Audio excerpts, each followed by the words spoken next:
Hey brewers, it's Friday.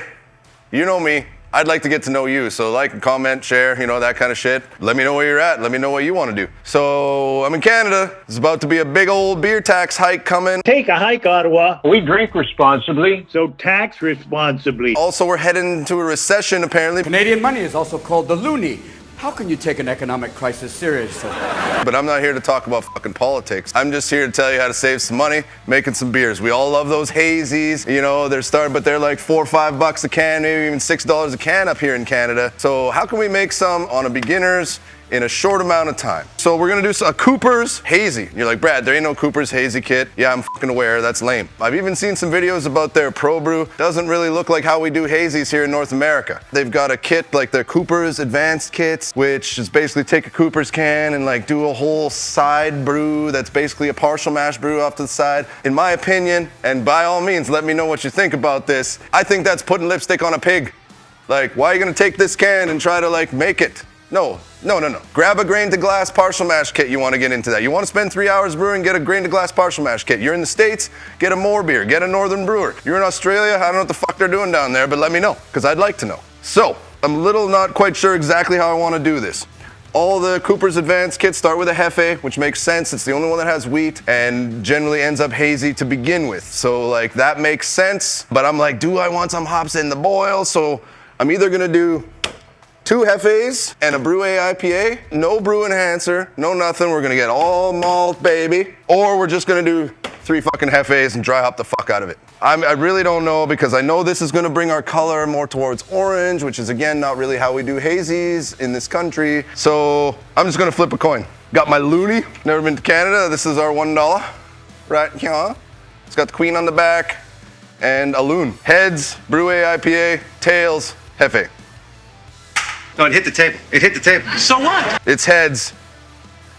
What the fuck did I say? Oh yeah, Brewing IPA it is. Pro tip on if you're doing these, warm them up in the sink and just soak the whole can before you open it in some hot water, and it makes it pour out a hell of a lot less like molasses. So I'm gonna put these unsoaked kits away, and I'm gonna go grab those suckers and we'll get on it. Be right back. Okay, so like I say, we got 2 Hefes and a Brew IPA.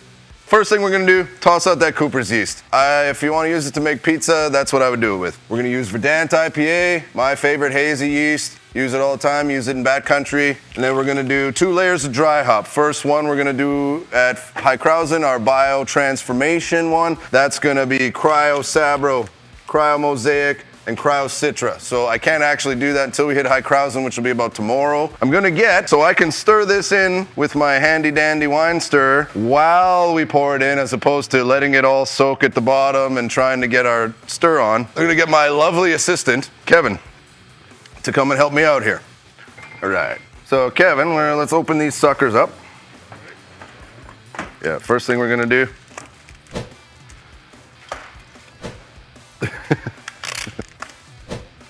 We'll just open up all 3 cans. I'm gonna star sand this. We probably should have star sand this too. Let's give it a little spritz on there. Boop, boop, boop, boop. And a little one on here. Oh yeah, baby. That's hot. All right, you wanna open up these suckers? Whoops. Settle down. Ha, got you. Put a bit of water in here, so we've got something to start with. We'll put maybe 3/4 of our water. Got our Firmzilla 27 liters, so that way later on we can do our second layer of dry hop without oxygen, ferment under pressure. So this is gonna be nice and fancy. We're not gonna lose our hop flavor to oxidation. It's gonna be a little bit expensive for a Cooper's brew, but it's only gonna be taking us about 10-15 minutes. So if you put a time value on your time, shit, you're making money. Also, you don't need any fancy equipment.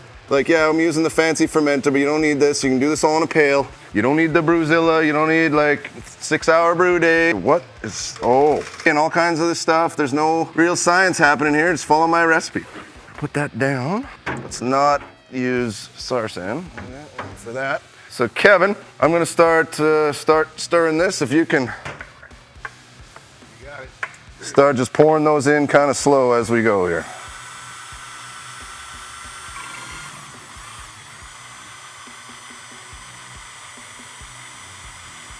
So we started with the Brewing IPA. This was my concern. This is going to be closer to orange. So, you know, feel free to modify my recipe, but this one, at least way we've got some hops in the boil. They use some Australian hops in here, I believe Topaz, some other stuff. Of course, they're pretty tight-lipped on that, so I can't really say for sure. All right, one down. Now we got our Hefe. This is gonna be our nice light, and this is where we're getting our wheat from, which is gonna give us our haze, that and the verdant yeast. If you can, you know, get a friend to help you stir.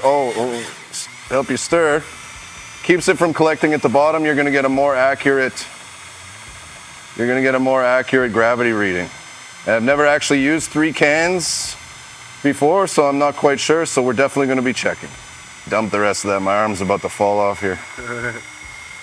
Also, there's no shortage of oxygen happening here, which is a good thing. Pre-fermentation, oxygen is your friend. Post-fermentation, your worst enemy, especially for hop flavor. Last can, baby.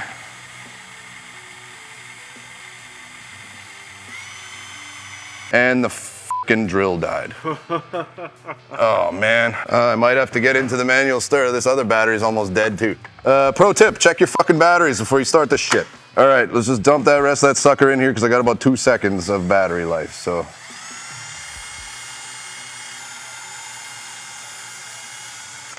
All right, now we'll top her up to 6 gallons. We're already most of the way there because, you know, like I said, a recession's coming, beer tax is coming. We want the most bang for our buck. So usually I only do 5 gallons. So if it's in a keg, we're gonna do the full 6 gallons today. You don't have to use RO water, but I certainly like to when I can. All right, we're up to 6 gallons. Lovely assistant, thank you.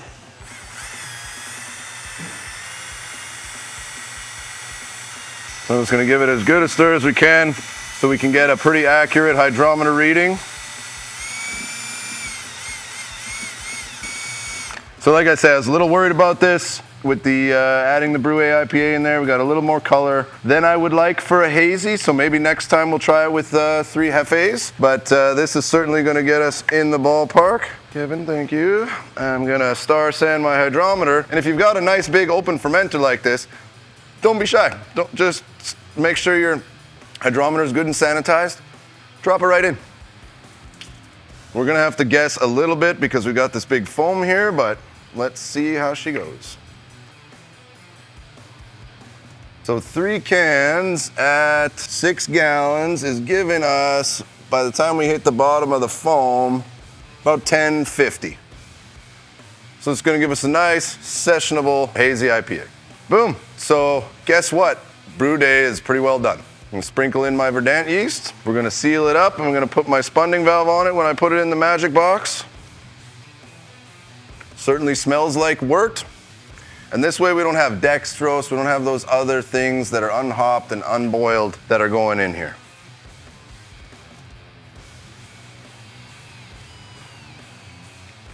Boom, so that's gonna make us about 50 glasses for, I mean, yeah, it's expensive for a Cooper's Brew, it's about 80 bucks, but 80 bucks, 50 glasses, we're like at $1.50 a glass when this is gonna make a, you know, $4 a glass kind of beer. So let's seal her up.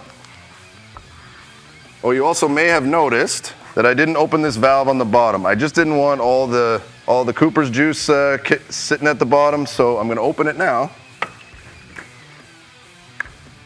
So now as active fermentation happens, our yeast is gonna settle out to there, and then when we do our second round of dry hop, I can pull off the sediment, I can put the hops in this thing when it's clean, purge it with CO2, so that we are actually having a no oxygen transfer for our dry hop, which is not something you get to see. That's what's the beauty of these Firmzillas. I'm gonna put on my spunding valve so we can ferment under pressure. Let's go put it in the magic box. Brew day done. Hazy IPA. Can't wait to taste it. Cheers.